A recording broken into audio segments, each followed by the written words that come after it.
G'day, we've got another quick use tool review for you today. Today we're talking torque wrenches. Now, if you do any sort of automotive work, or you're planning to do any sort of automotive work, you're probably not going to have to go too far before you come across something that you've got to tighten using a torque wrench.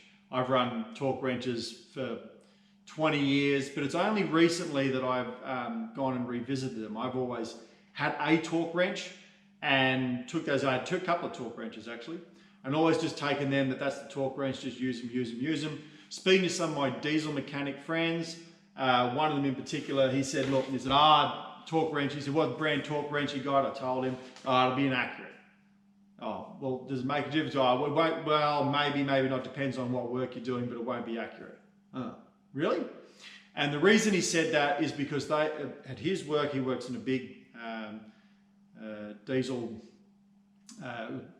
truck outlet in Melbourne, and they get all the people in the workshop get their torque wrenches checked by the company that they work for annually for free. They take the torque wrenches, and he said that he was pretty unhappy because he just had one of his torque wrenches binned, and one member of staff there had just bought a brand new generic branded torque wrench. So there's a lot of tool manufacturers in Australia. This was a tool outlet that also has its own branded tools, and he just bought it literally the week before. They came around, they calibrated, said it's out, chuck it in the bin. He just took it back and got his money back.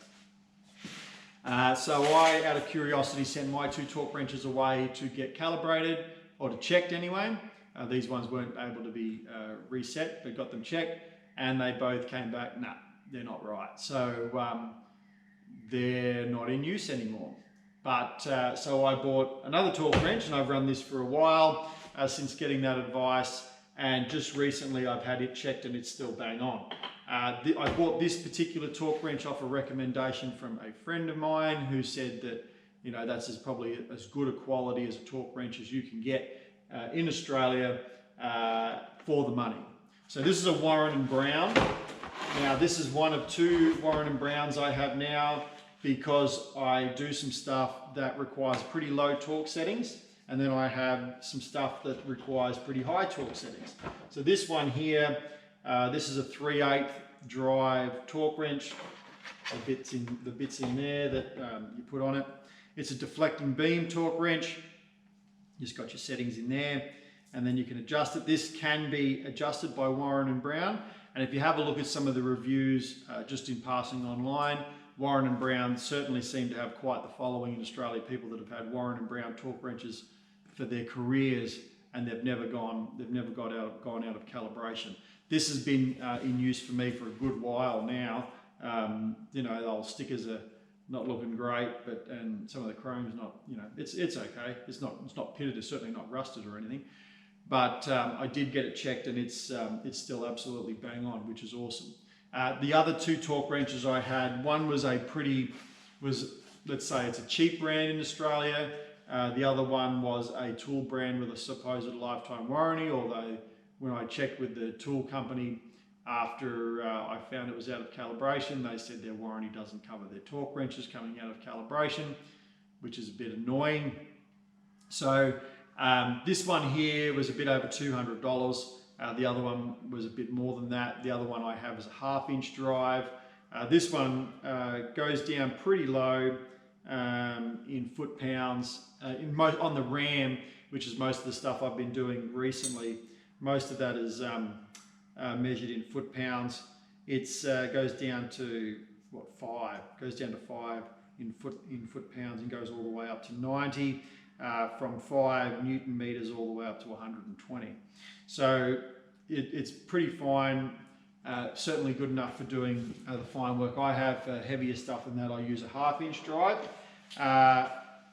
Based on what I've been told by, as I said, a couple of friends, and a particular fellow who gets his torque wrench checked every single year, he runs snap-ons. I don't have the money to buy a snap-on torque wrench. I use torque wrenches reasonably frequently, but not enough to buy a snap-on. So this is a good option for me. I went with the deflecting beam off advice from people saying, look, they just seem, you know, They're a good torque wrench and seem to hold their accuracy very well, and you can get them adjusted if need be at a later date if they fall out of calibration. One downside to the deflecting beam is it's not ratcheting. So for example, I did some work on my transmission recently and I had to adjust the bands on my 48RE transmission on my Ram 3500, and getting this into position and then having to tighten it, pull it out and then put it back in very tight space. You know, I wasn't able to get much of a turn, just going like that and then like that. That was quite annoying, having no ratchet. Like having a ratchet, you could just go chick, chick, chick, chick. So you probably want to keep that in mind if that's a concern for you.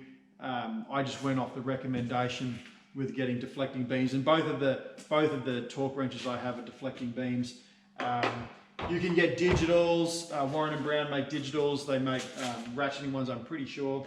So you can get it either that way. But I've been very happy with them, and I know a few people that have had, as I said, Warren and Browns for a very long period in their career, and they've been very happy with them. But I made this video primarily because I just was content to buy a torque wrench off the shelf and figured that it would be dead on accurate. And you know, the cheaper brand one I bought, I suppose I thought, yeah, well, look, it might not be bang on, but it should be consistent to get a consistent torque on all the nuts, especially if I'm doing something where I want it all, like if I'm doing a high pressure pump or something, that I want that torque on the bolts that hold the diaphragms down. I want a consistent pressure on it. Torque wrench should be consistent enough to get that, even if it's a little bit inaccurate. But what I didn't expect was inaccuracy on, you know, well-known tool brands that have a lifetime warranty. So if you're out to buy a torque wrench, check out for yourself what the tool manufacturer is warranting for you in terms of how long they'll honour a warranty on the torque wrench. And really, if you're buying a torque wrench which doesn't cost a whole lot of money, I'd probably for peace of mind, get it checked for accuracy. I would now, especially if you're doing stuff like engine work, something where you want, you know, there's a pretty fine tolerance for mistakes. You probably want to know that your torque wrench is giving you the correct reading. So I would probably check it out. Suit yourself, obviously. If you do or do not, you don't have to follow my advice. But certainly Warren and Brown have come well recommended for me, and my experience with them so far is very good. The only thing that I lament is, as I said, deflecting beam not being a ratcheting torque wrench, which is, you know, it'd be good if it was, but I knew that going in, so I can't really complain. It's not Warren and Brown's fault that I chose to buy that particular torque wrench.